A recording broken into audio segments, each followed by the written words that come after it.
es una de las empresas más ricas del orbe, pero asimismo, es una de las empresas más odiadas en el mundo. Esa empresa es Monsanto. Debido a que ha hecho público que altera alimentos genéticamente para mayor producción, son pioneros en ingeniería genética y además es productora de agroquímicos y biotecnología destinados a la agricultura y a la industria alimentaria. Año de 1901, San Luis, Missouri, Estados Unidos. Nace una de las más grandes multinacionales de la industria agroalimentaria. Esta empresa de origen estadounidense se dedica principalmente a la producción de herbicidas y a la ingeniería genética de semillas alteradas genéticamente. Tema bastante polémico, ya que en el presente muchas personas alrededor del mundo consideran esta actividad como un atentado que va en contra de la salud y la evolución natural.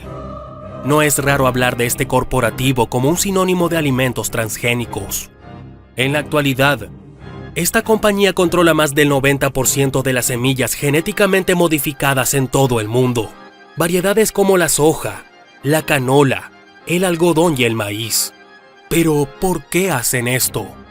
Las políticas de Monsanto son revolucionarias, pues un grano natural no produce tanto como una semilla genéticamente alterada. A diferencia de sembrar maíz orgánico natural 100%, una planta de maíz de Monsanto puede producir alrededor de 2 kilos de maíz, mientras que una natural produciría poco menos de medio kilo. Con la misma inversión en tiempo, espacio y recursos como riego, además que son más resistentes a las plagas. La producción de alimentos y granos de Monsanto cubren todo el mundo, por lo que es muy probable que tu cereal favorito, frutas, legumbres, vegetales, pan y las tortillas de tu región sean productos de Monsanto. Es aquí donde te preguntamos, si tú fueras agricultor, ¿qué harías? Si pudieras sembrar una hectárea de maíz orgánico 100% natural, a cambio de cosechar en promedio 2.2 toneladas, o usar semillas transgénicas y cosechar en cambio 8 toneladas de maíz, con inversión similar en tiempo y recursos, la respuesta parece ser obvia. Pero déjanos saber tu opinión. Entonces, quizás la razón por la que Monsanto sea tan rentable y haya crecido tanto es por la demanda y el beneficio que ésta ofrece a sus clientes. Parece ser que el origen de todos los males no tiene que ver con Monsanto, sino radica en la codicia, la falta de leyes que regulen los alimentos y la demanda de producción de los mismos, ya que al no existir las regulaciones que controlen la producción sana de los alimentos, otras empresas como Monsanto se crearían de todos modos. Esta empresa ha patentado la creación de estas super semillas. Si quieres conocer la historia completa de Monsanto, quédate a ver el video completo. La historia de Monsanto comenzaría de la siguiente manera. Principios de la década de 1900.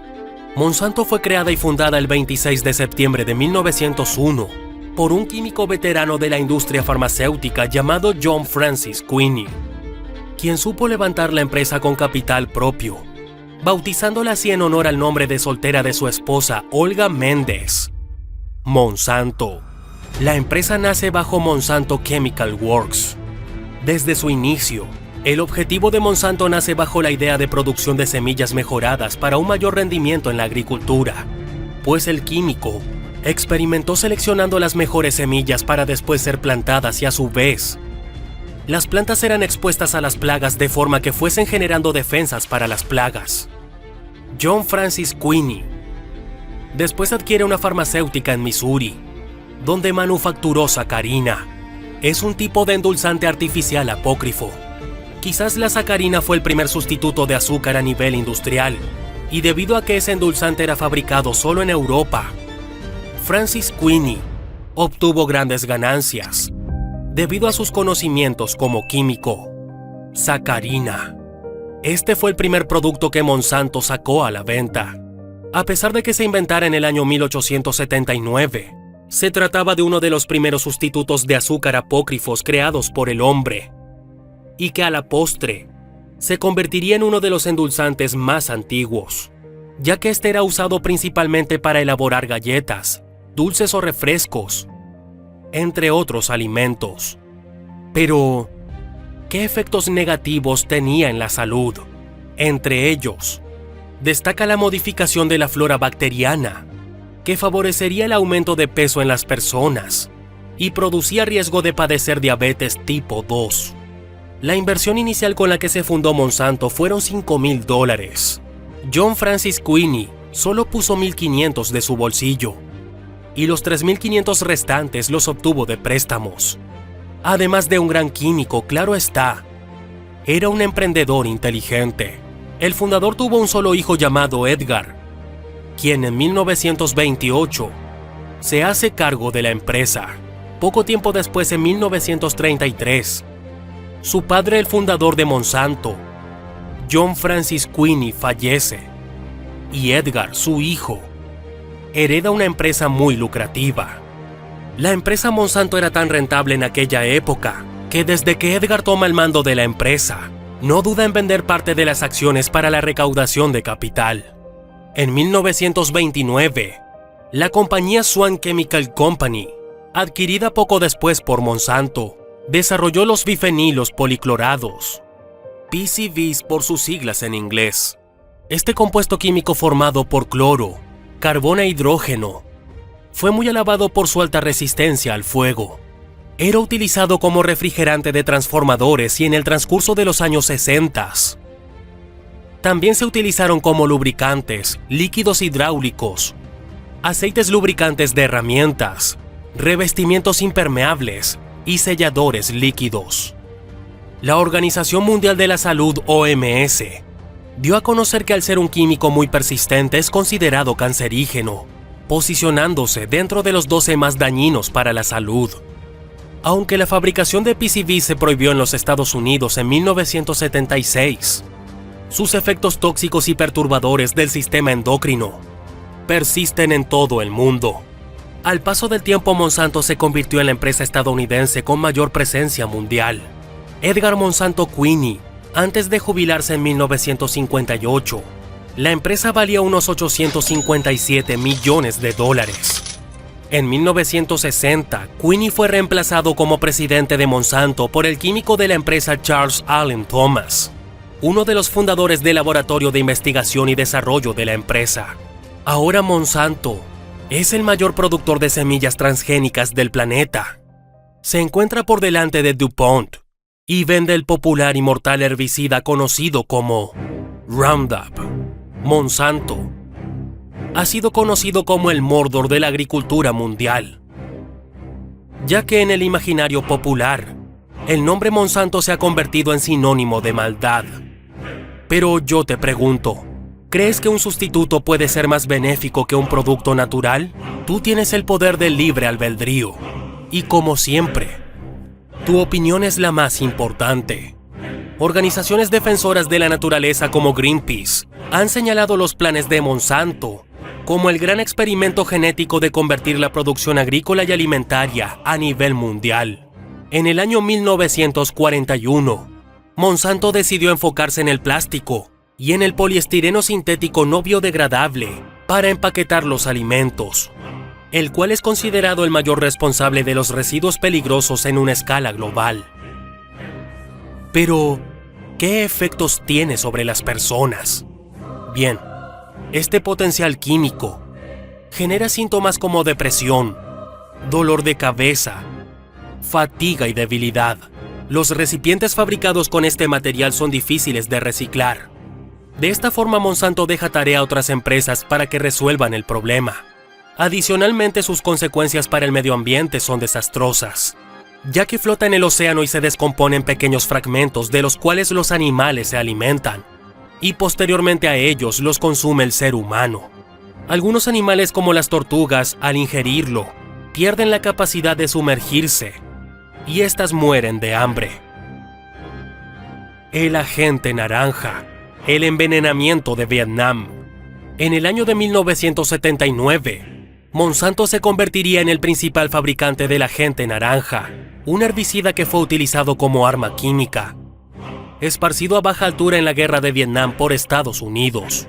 Se considera que más de 20 enfermedades son consecuencia directa del agente naranja, entre ellas labio leporino y paladar hendido, hendiduras en la columna vertebral, deficiencias inmunológicas, trastornos nerviosos, diabetes y enfermedad de Parkinson.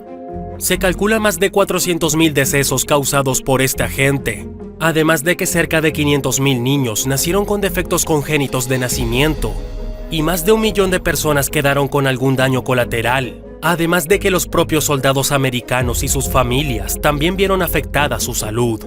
Todas estas personas se agruparon y denunciaron a Monsanto, buscando una compensación financiera por daños. Monsanto y la creación de la hormona del crecimiento bovina Monsanto y la creación de la hormona del crecimiento bovina. Es la hormona del crecimiento bovino, conocida como RBGH.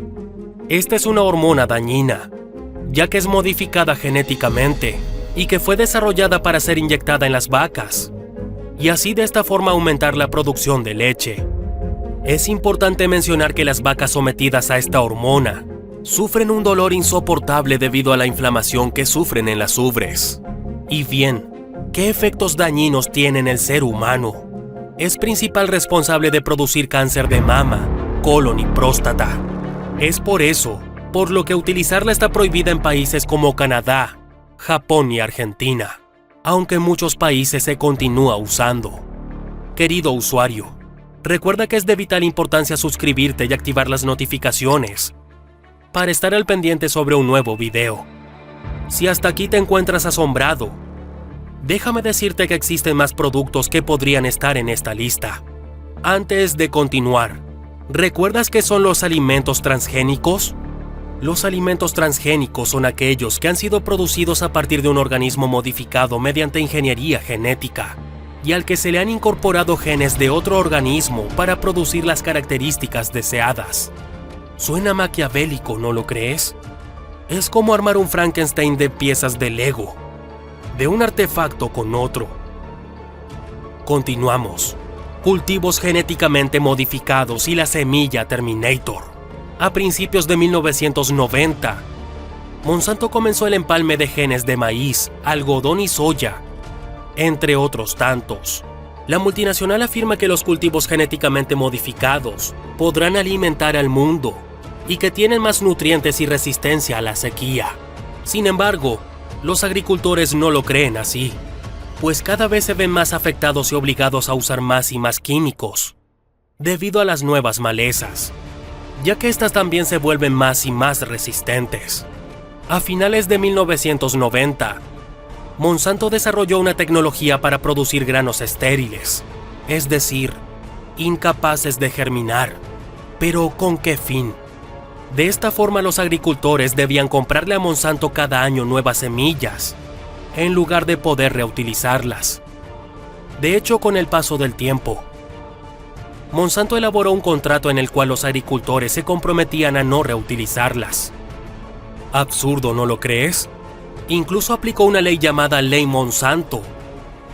Esta dice que cada cliente, al usar sus semillas gracias a la alta producción y rentabilidad, estará adquiriendo la responsabilidad bajo contrato de que tendrá que compartir las utilidades con Monsanto. De otra manera, no podrá adquirir las supersemillas de Monsanto. Si quieres que adentremos en este tema, déjanos saber en la caja de comentarios y publicaremos un segundo video. Con el paso de los años, el material genético de las semillas que produce Monsanto ha sido alterado con técnicas de ingeniería genética para hacerlos más resistentes a las plagas y las sequías. Se consigue así gracias a la supuesta tecnología que ellos desarrollan para hacer algo que a la naturaleza le llevaría miles de años completar. El temor más grande sigue latente, ya que el consumo de estos productos va desde provocar reacciones alérgicas, problemas gastrointestinales, incluso cáncer. A pesar de todo lo que te he contado hasta este punto, Monsanto asegura que sus productos son completamente seguros, que han pasado los controles de calidad requeridos y que los transgénicos representan una oportunidad para acabar con el hambre del mundo. Por cierto, ¿sabías que el algodón ya es transgénico, por lo que también esta valiosa materia prima Es usada sobre todo en la industria textil para ropa, por lo que es muy probable que uses prendas de origen transgénico. ¿Cómo la humanidad aporta con Monsanto? Cada vez el ser humano se vuelve más y más exigente. Estamos en la búsqueda de alimentos cada vez más grandes y de menor precio. Pero, ¿a qué costo? Bien, dicen que el propio juez por su casa empieza, y es que verdaderamente el cómo podemos aportar o ayudar es más sencillo de lo que parece. Un dato que te volará la cabeza es algo tan sencillo como el shampoo y cosméticos. ¿Sabías que una mujer promedio genera al año más de 10 envases de plástico que no se recicla y que no es biodegradable, ya que son las que más consumen shampoo por lo largo de sus cabelleras? Si ese envase pudiera ser rellenado en el súper, ¿estarías dispuesto a rellenar todos tus productos, incluso envases de pasta dental? Tal vez no. Es por eso mismo, por la cultura del ser humano de siempre querer lo mejor nuevo, fresco y a bajo costo, que nosotros mismos somos los causantes de que un problema como los alimentos transgénicos se usen. Dinos qué piensas. Podríamos empezar por consumir alimentos en los locales de nuestra comunidad y no en los supermercados. Ayudemos a los productores independientes, a ellos que en muchas ocasiones ves en las calles. Ten por seguridad que estas personas con pequeños puestos en la calle venden productos totalmente orgánicos en su gran mayoría. Estas personas que la mayoría suele regatear, pero nunca le regateas al supermercado. Debemos de tomar conciencia de los alimentos que llevamos a casa y de los daños que podríamos llegar a tener en nuestro cuerpo. Como mensaje final podemos decirte que el cambio está en uno mismo. Deja de consumir productos envasados. Dedica el tiempo en tu casa a elaborar tu propia comida. Si quieres que sigamos adentrando en estos temas, déjanos saber en la caja de comentarios que estaremos encantados de leerte y tomar en cuenta tus comentarios. Si te ha gustado el video, no olvides darle like y compartir con tus amigos para que llegue a más personas. Gracias por suscribirte y activar las notificaciones.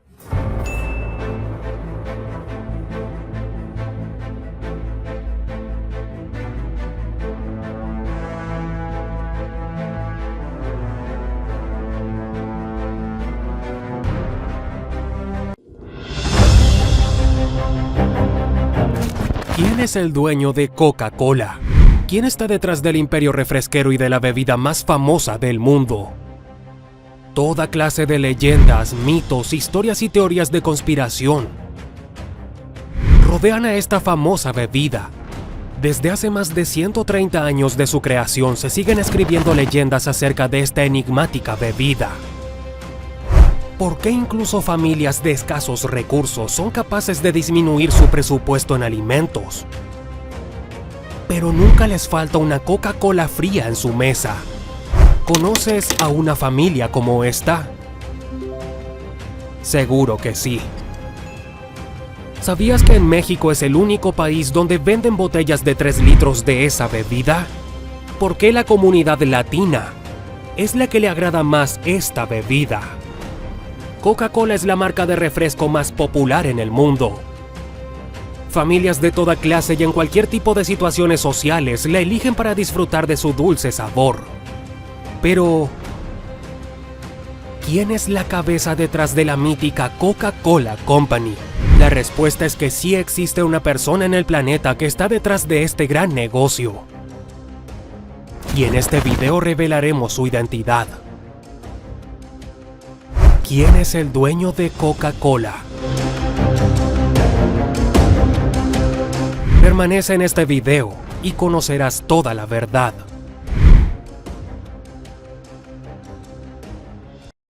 Sigue el flujo del dinero y conocerás quién está detrás de un negocio. Dice un refrán. The Coca-Cola Company fue creada a inicios de la década de 1880, más específicamente en 1886. Cuenta la leyenda que fue John Pemberton, un joven farmacéutico en aquel entonces. Pero nada es lo que parece.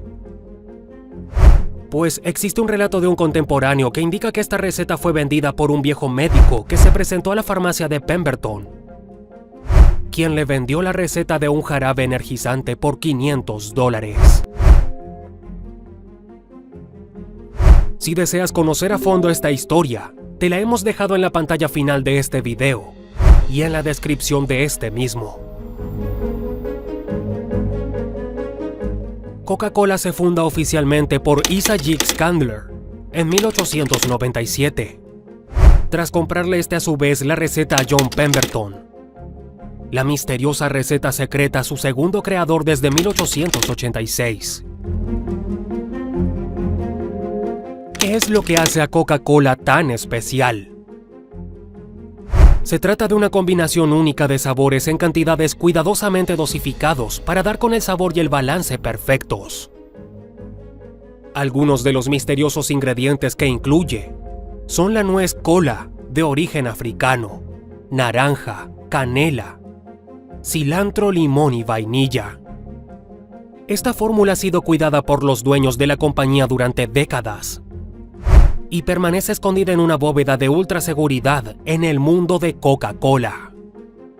Al inversionista norteamericano le costó tan solo $2.300 obtener la fórmula más buscada del mundo de las bebidas. En poco más de 2 décadas, la empresa había multiplicado su valor más de 10,000 veces, con la innovadora estrategia de mantener la producción del jarabe en una única planta y distribuir el producto a plantas embotelladoras en diversos puntos. Para 1919, la compañía estaba valuada en unos $25 millones. Mientras Candler se dedicaba al negocio bancario, sus hijos, en posesión de la empresa, decidieron de forma unilateral venderla al empresario Ernest Woodruff. Este fue un nuevo giro comercial para Coca-Cola, que marcaría un gran despegue mundial en el posicionamiento de la marca. El mayor responsable fue Robert Woodruff, hijo de Ernest, que dirigió la compañía hasta 1955 y permaneció en el comité directivo hasta 1984. En ese entonces, Robert Winship Woodruff, se podría decir, era el hombre detrás del millonario negocio de Coca-Cola. Pero con el paso del tiempo el imperio Coca-Cola ha ido cambiando de manos.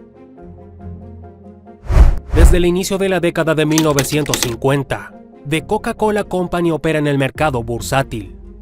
Fue justo ahí donde un joven inversionista en progreso llamado Warren Buffett invirtió grandes cantidades de dinero en las acciones de Coca-Cola. Este hombre se convertiría en el hombre más rico de todo el mundo a inicios de la década de los 1990s. Por lo que podemos asegurar que hasta esas fechas, tanto Warren Buffett y Robert Winship Woodruff eran los hombres dueños de Coca-Cola. Sus acciones en valor de dólares bajo el nombre de Co. El valor actual aproximado es de $60.81. Por este motivo, Coca-Cola tiene varios dueños. En la actualidad, la compañía está dividida entre las máximas corporaciones del mundo, Berkshire Hathaway y BlackRock, además del JP Morgan Chase y de Vanguard Group. Pero entonces nos viene la siguiente pregunta: ¿quiénes son los personajes de estas entidades financieras y empresas millonarias del planeta?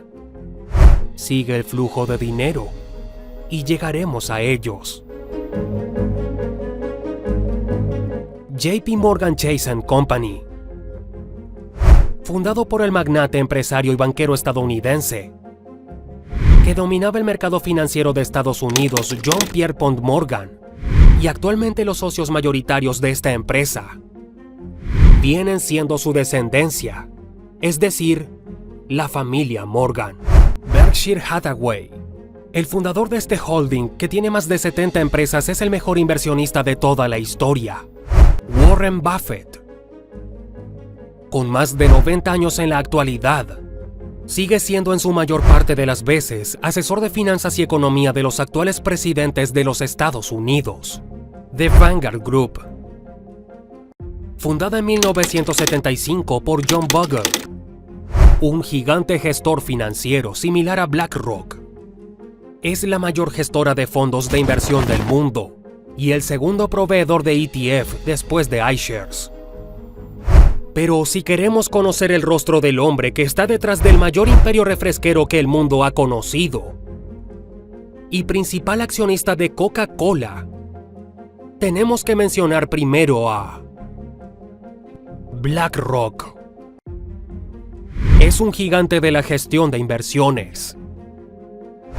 Es la casa más grande de fondos de inversiones y commodities. Es un monstruo de las inversiones en bolsa. Por sus manos pasan cada día billones de dólares en transacciones diarias. Y su fundador y dueño es Larry Fink. Este es el hombre y el rostro del dueño de Coca-Cola. Al ser BlackRock a la fecha el socio mayoritario de la empresa The Coca-Cola Company. Hemos revelado el rostro del hombre que se encuentra este imperio refresquero. Por cierto, ¿sabías que dos de los principales accionistas de Coca-Cola también lo son de Pepsi? Se trata de Vanguard Group y BlackRock, que poseen gran cantidad de acciones de ambas empresas líderes en refrescos. Eso sí que es estrategia. Además de otro gran inversionista, es el propio Vaticano. No hace falta tener un gran olfato inversor para saber que Coca-Cola es una apuesta segura. Es la bebida favorita de todas las generaciones en cualquier continente. Esto la hace de un valor irreemplazable en el mercado, aun cuando ha estado en el foco de la polémica por sus graves consecuencias para la salud. Las ventas no dejan de crecer. Desde 1988, Berkshire Hathaway ha comenzado a adquirir acciones de The Coca-Cola Company. Actualmente, la megacorporación de Warren Buffett es la accionista principal de la empresa, con más de 400 millones de acciones. Esta cifra representa el 9.25% de participación financiera en la compañía. Se estima que sus ganancias por año son de más de $1,000 millones, con un valor total de más de $24,000 millones. Warren Buffett nació en Nebraska, Estados Unidos, el 30 de agosto de 1930. Él aprendió del mercado de valores desde pequeño gracias a las inversiones de su padre en la bolsa de Nueva York. Sin embargo, el gran empresario y accionista que es hoy en día, empezó desde lo más bajo como repartidor de periódicos en su ciudad. Este empleo le permitió comenzar a comprender los medios de comunicación, industria en la que comenzaría a invertir años más tarde. Pero sin duda, una de las inversiones que más propulsaron su carrera hacia lo más alto a futuro fue la adquisición mayoritaria de las acciones de la compañía textil Berkshire Hathaway en 1965. Si quieres saber más acerca de Warren Buffett, te hemos dejado en la descripción del video varios documentales en nuestro canal, donde aprenderás grandes lecciones de negocios e inversiones. Con un genio inversor sin igual, Buffett se dedicó a ampliar los alcances de su empresa, sorteando los grandes desafíos que la industria textil tenía en la época. Además, no dejaba de poner el ojo en las empresas más rentables a su alcance, para seguir expandiendo su patrimonio. Warren invirtió en empresas de dulces, aseguradoras, distribuidoras de muebles y muchos rubros más. Fue amasando una fortuna que lo posiciona como uno de los 5 hombres más ricos del mundo. Hoy es reconocido por haber invertido unos $36,000 millones para adquirir la mayor cantidad de acciones de Apple que concentre un solo grupo empresarial.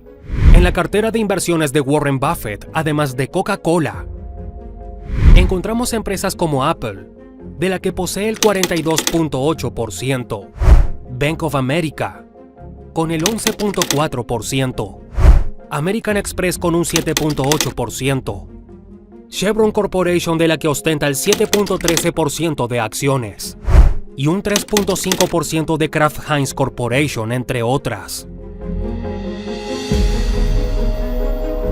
Por su parte, The Vanguard Group es el segundo accionista más grande de Coca-Cola.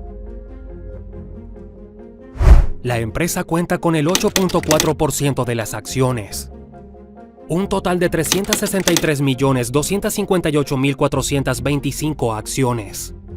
Esto representa un valor de más de 22.000 millones de dólares. La segunda empresa gestora de fondos de inversión del mundo, superada únicamente por BlackRock. Fue creada en 1975 por John Bogle. En sus inicios, se destacó por la creación del fondo indexado de bajo costo y fácil acceso. El magnate nació en un momento crítico para el mercado bursátil durante la Gran Depresión de 1929, un 8 de mayo en Nueva Jersey. Su familia fue golpeada por este hecho y su padre se refugió en el alcohol. Ante los conflictos entre sus padres, el joven John se refugió en sus estudios, destacando especialmente en las matemáticas. En 1974, funda The Vanguard Group, un grupo que ofrecía la solución al problema que él mismo enfrentaba. La vanguardia en el nombre se debe al sistema de indexado, que permite construir un fondo sin gestión activa, con participación de inversiones particulares que quisieran ahorrar en acciones pasivas. Falleció a los 89 años el 16 de enero de 2019 en Pensilvania, tras luchar con un cáncer de estómago. Dejó un imperio que hoy mueve más de 6 billones de dólares en activos. Fue una de las principales accionistas de Twitter. Ahora cuenta con un 6% de las acciones de Amazon, 7.36% de Apple, e invierte en Ferrari, Pepsi, Microsoft, Time Warner, Bank of America y JP Morgan, entre otras. Por último, el principal inversionista con participación en Coca-Cola es BlackRock, el fondo de inversión más grande del mundo, gestionando más de 10 billones de dólares en activos. De hecho, entre los 3 accionistas mayoritarios de la marca de refresco, concentran el mayor capital de todo el mundo. Podría decirse que estas firmas mueven los mercados mundiales. Como socio de Blackstone, fundó BlackRock junto a su colega inversor Robert Capito. Más tarde, la firma se independizó para marcar su gran despegue con el dios del mercado, Fink, a la cabeza. Con su genio inversor, logró concentrar la mayor cantidad de activos del mundo, repartidos en empresas como Apple, Unilever, Pepsi, BBVA, Santander, Bank of America, Uber, y la lista sigue. Los dueños de Coca-Cola son considerados los dueños del mundo, por el gran caudal de inversiones que concentran entre ellos. La bebida número 1 en el mundo no podría quedar afuera de sus carteras, como tampoco de tu refrigerador. Si te gustó este video, no dudes en dejar tu like, suscribirte y activar la campanita para no perderte de más datos interesantes. Nos vemos en el próximo video.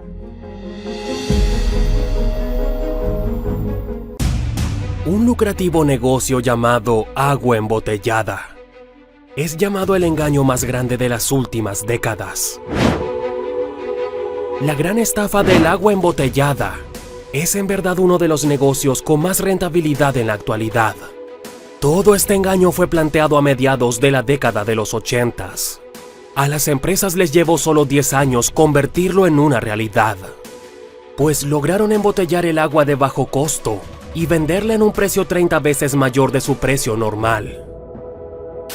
En la actualidad, tras más de 20 años de su ingreso al mercado, parece estar en su momento de apogeo.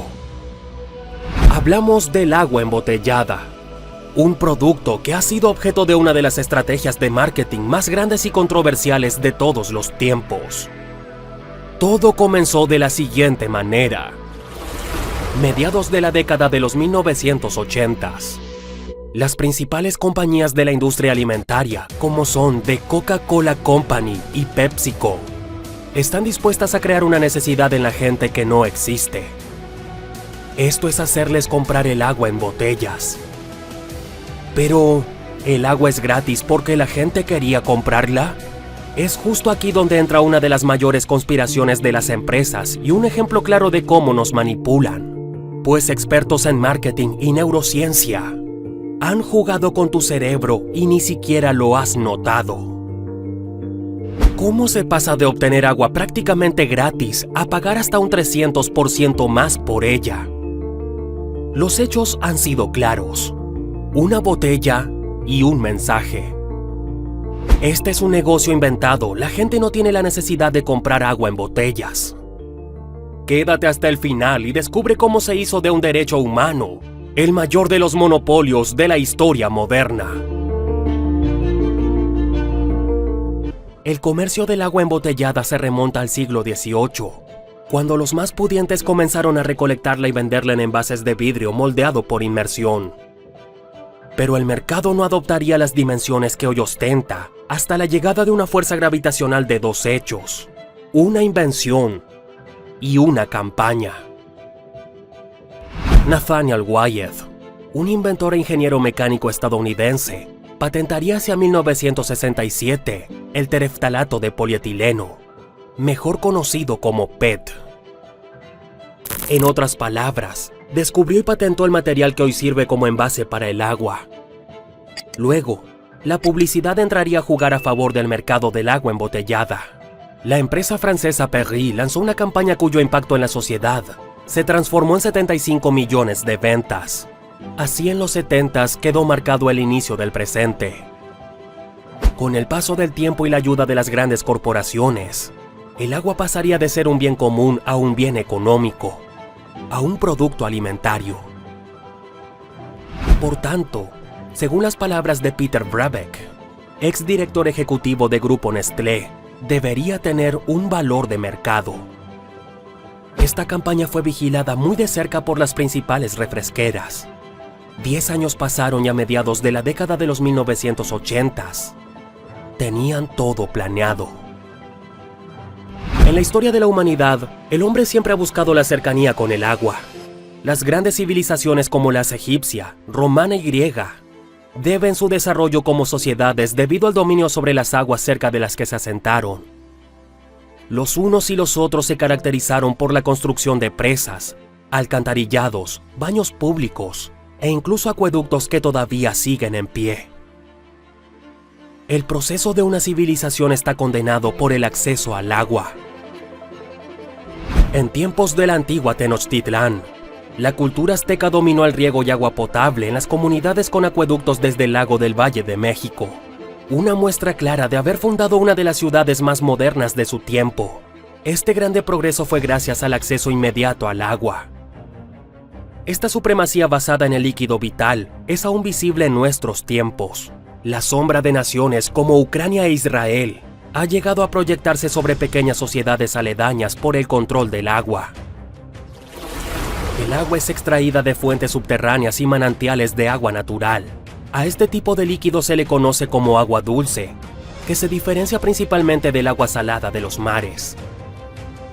A partir del tratamiento de este líquido, se produce en el agua potable y alcalina.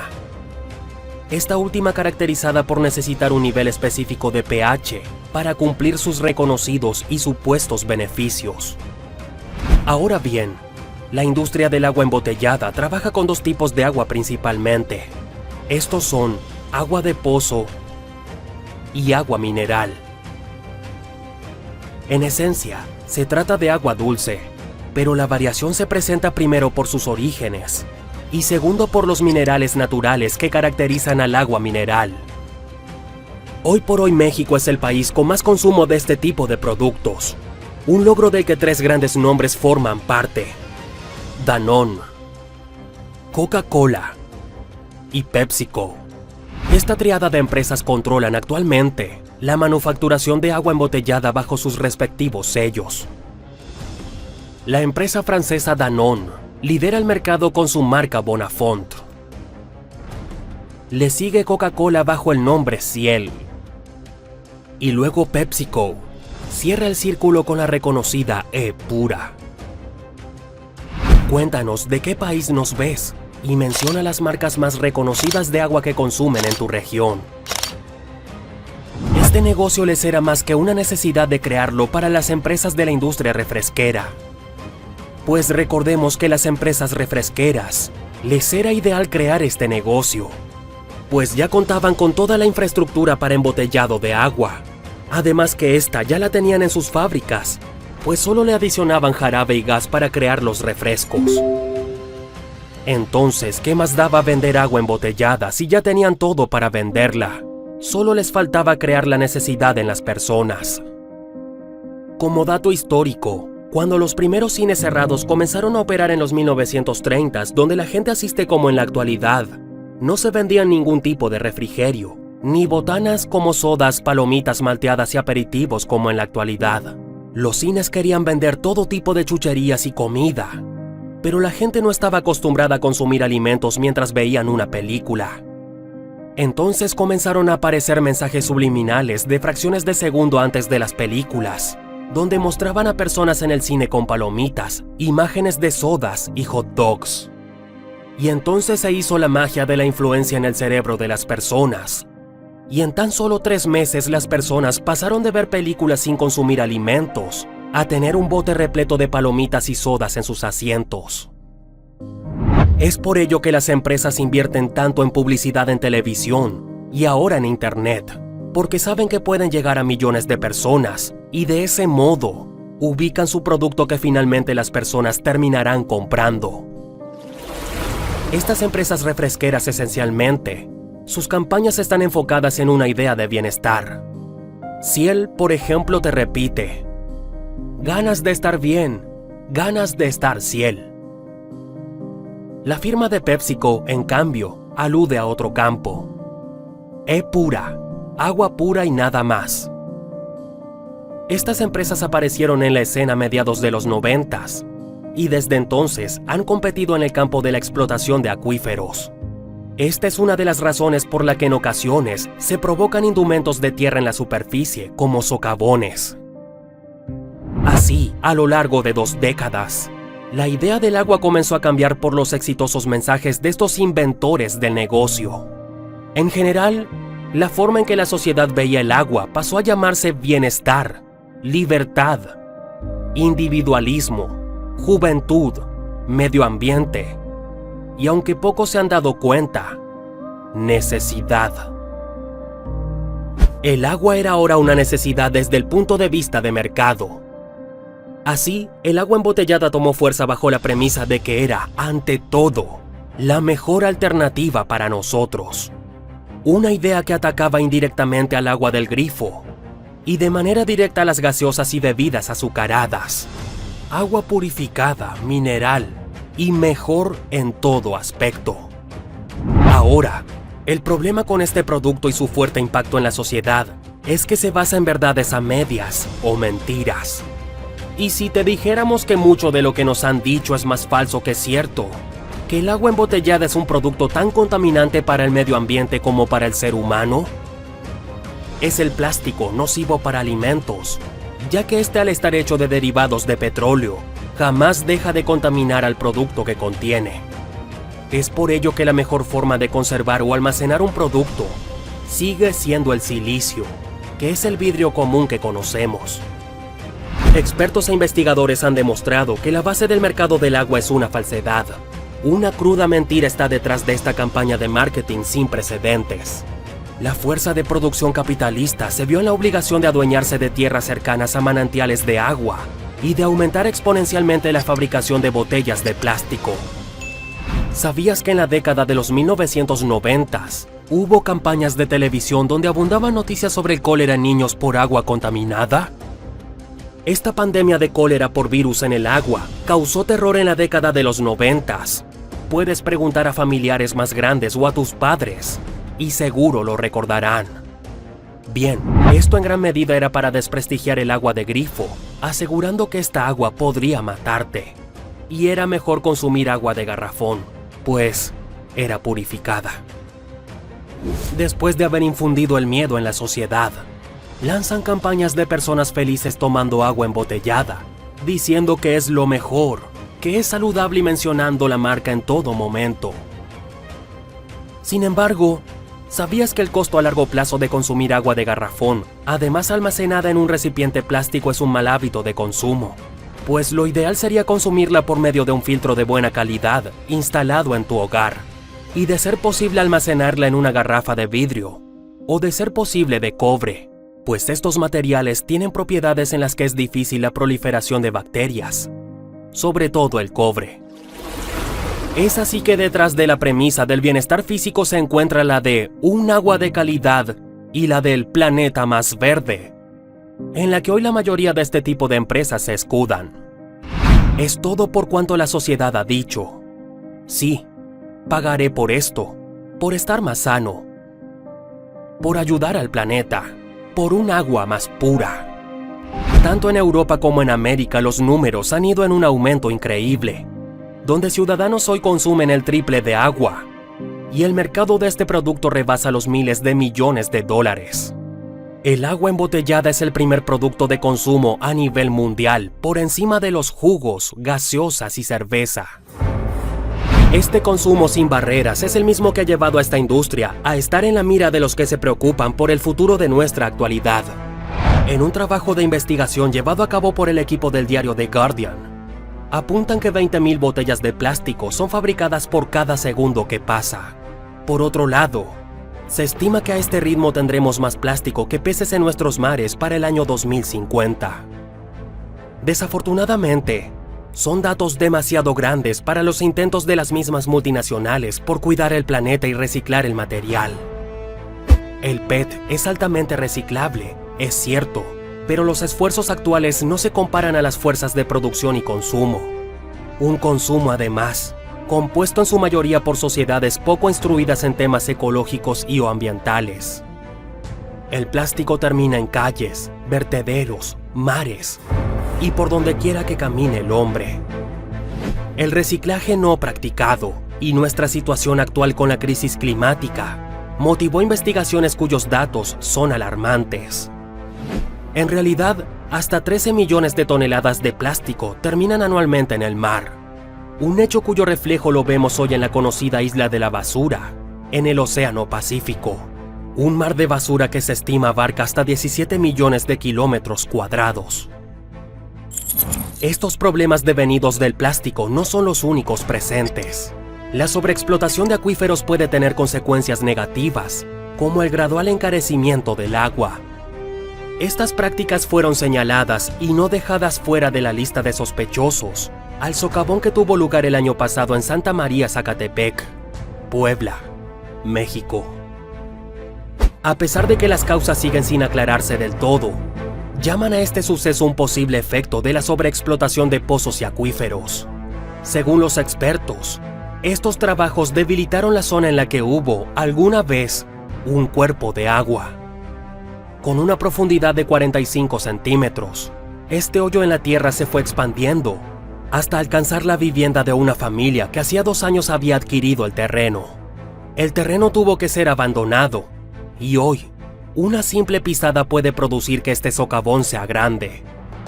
El gran convencimiento que vuela sobre las masas ha generado varios tipos de razonamientos para defender el consumo de agua embotellada. Estos van desde el sabor a la calidad y pureza del líquido. Pero, ¿es realmente el agua tan pura y beneficiosa como la venden? La realidad es que el agua embotellada resulta dañina no solo para el medio ambiente, sino que también para el humano mismo. Cuando miramos de cerca esta premisa, nos hallamos ante una de esas verdades incómodas y aterradoras. El plástico no es, como todos creen, la mejor opción para envasar este líquido que se ingiere masivamente. Además de diferentes químicos, expertos de la Universidad del Cauca apuntan que, dependiendo del tipo de plástico con que esté envasada nuestra agua, somos propensos a ingerir BPA, también conocido como bisfenol A. Se trata de un químico industrial propio del plástico que corre el riesgo de mezclarse con el agua contenida. Esto podría traer graves problemas de salud. Este será el tema de un siguiente video donde expondremos cómo el agua embotellada afecta tanto a tu salud. Incluso algunos estudios han demostrado que consumir alimentos embotellados y almacenados en recipientes plásticos ha provocado una disminución de la testosterona en hombres, provocando consigo que los hombres sean más dóciles en la actualidad, comparado al carácter e ímpetu de un hombre de principios de los años 1900. Pues anteriormente los hombres eran más varoniles, gozaban de mejor estado de ánimo y eran capaces de realizar trabajos tan arriesgados sin el mínimo pretexto. Tal vez, como hayamos expuesto en este video, un nuevo engaño esté detrás de todo esto. No te pierdas nuestro próximo video llamado Testosterona, el motor que mueve al mundo.